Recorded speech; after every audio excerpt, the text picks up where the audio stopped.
The old cemetery loomed before him, its wrought iron fence entwined with vines and the scattered shadows of ancient trees. Clara pointed toward a newly tended grave adorned with fresh flowers. "That's my final resting place," she whispered, her voice carrying a weight of acceptance. "But I can't move on until people know my story." With a mix of fear and compassion, Edward agreed to help her.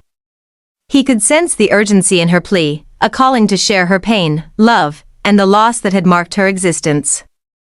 He took out his phone and pressed record, ready to help her voice reach the world, bridging the gap between the living and the dead. Clara began narrating her story with a fervor that transformed the air around them.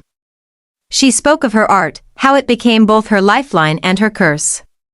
She poured her heart into her paintings, each canvas a reflection of her agony and devotion. "But even through the heartache, I learned to embrace the beauty of life, the fleeting moments that make it worthwhile," she said, her voice rising like a crescendo. Edward could hardly contain his emotions as Clara's story unfolded. She described the love she shared with Samuel, how they influenced each other's work, driving one another to greater heights. Their passion was palpable, a beautiful whirlwind that ignited not just their creative souls but also a shared dream of changing the world through art. Their love story was not without its challenges, and Clara candidly spoke of the struggles they faced. Jealousy, insecurity, and the pressures of being artists in a harsh world tested their bond.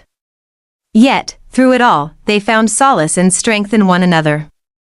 Clara's voice trembled as she recounted the moment Samuel proposed, how he had created a breathtaking painting as a symbol of his love. But love, Clara learned, could be as fragile as a delicate brushstroke.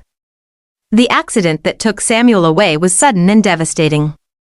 She described the phone call that changed her life forever, her world crumbling at the sound of the words she wished she'd never heard. With tears in her eyes, Clara recounted how she had fought against the tide of despair. She poured her grief into her art, struggling to find the light amidst the darkness. The gallery exhibitions that once filled her with pride became a painful reminder of what she had lost. "For a long time, I thought I would never paint again," she admitted. "But slowly, the colors returned to my life." As she spoke, Edward could feel the raw emotion etched into her words. He watched the pain and longing reflected in her eyes and wished he could ease her sorrow. But he also felt a sense of hope, the way she had turned her heartbreak into strength, the realization that pain can birth beauty. Finally, Clara shared how she came to accept her fate. "I realized that life is too short to dwell on what is